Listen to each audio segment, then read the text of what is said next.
আমাদের আগামী ত্রয়োদশ জাতীয় সংসদ নির্বাচন এর আজকে শেষ দিন হচ্ছে নমিনেশন পেপার জমা দেওয়ার আজকে শেষ তারিখ।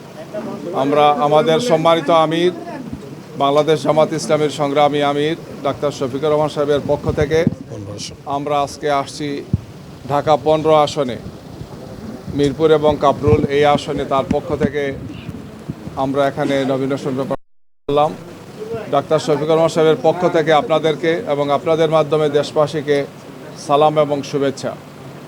আজকের এই নমিনেশন পেপার সাবমিটের অনুষ্ঠানে আমরা এখানে উপস্থিত আছি আমাদের সম্মানিত সহকারী সেক্রেটারি জেনারেল জনাব আব্দুল হালিম, পাশে আছেন কেন্দ্রীয় নির্বাহী পরিষদের সদস্য, ঢাকা 13 থেকে যিনি ইলেকশন করার কথা কিন্তু আমাদের সমঝোতার আসনের কারণে আমরা জনাব মাওলানা মুফতি মামুনুল হক সাহেব, বাংলাদেশ খেলাফত মজলিসের আমির, তার জন্য তিনি এই আসনটি আমাদেরকে স্যাক্রিফাইস করতে হয়েছে।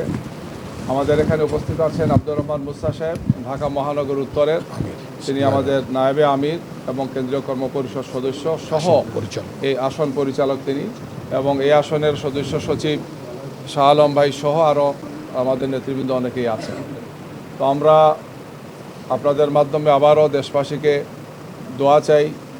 আমরা আজকে জমা দিয়েছি সুষ্ঠু নির্বাচন, যাতে সুষ্ঠু সুন্দর গ্রহণযোগ্য একটি নির্বাচন জাতি উপহার দিতে পারে।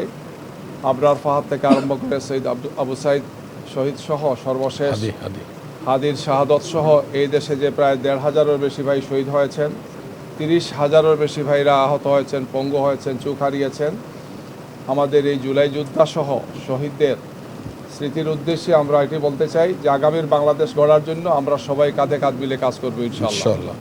গতকালকে সংবাদ সম্মেলনের মাধ্যমে আপনারা দেখেছেন আমরা 8 দলের পক্ষ থেকে করেছিলাম, সেখানে আরও 2টো দল আমাদের সাথে যোগদান করেছেন, এনসিপি এবং এলডিপি, এবং এই 10 দলের পক্ষ থেকে আমরা আগামী নির্বাচনে আসন সমঝোতার মাধ্যমে আমরা নির্বাচনে অংশগ্রহণ করছি।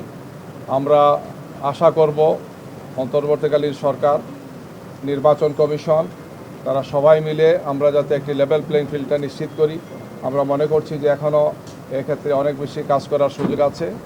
সুন্দর সুষ্ঠু নির্বাচনের জন্যে অবৈধ অস্ত্র উদ্ধার থেকে আরম্ভ করে চিহ্নিত সন্ত্রাসীদেরকে গ্রেফতার এবং নির্বাচনের জন্যে সার্বিকভাবে একটি সুন্দর পরিবেশ নিশ্চিত করা আমরা বারবার দাবি জানিয়েছি, এখন দাবি দিচ্ছি। যেহেতু নির্বাচনের শিডিউল ঘোষণা হয়েছে, আমরা নমিনেশন পেপার সাবমিট করেছি, আর সামনে আমাদের হাতে সময় আছে, সব মিলে 42-43 দিনের মতো সময় আছে। এই সময়ের মধ্যে যাতে একটি সুষ্ঠু সুন্দর নির্বাচন অনুষ্ঠানের জন্য সম্ভাব্য সর্বোত্তম পদক্ষেপগুলো গ্রহণ করেন সরকার এবং নির্বাচন কমিশন, আমরা সে আহ্বান জানাচ্ছি। এ পর্যায়ে আমি আমাদের আব্দুল হালিম ভাই আছেন, কেন্দ্রীয় সহকারী সেক্রেটারি জেনারেল, তিনি সংক্ষেপে কথা বলবেন।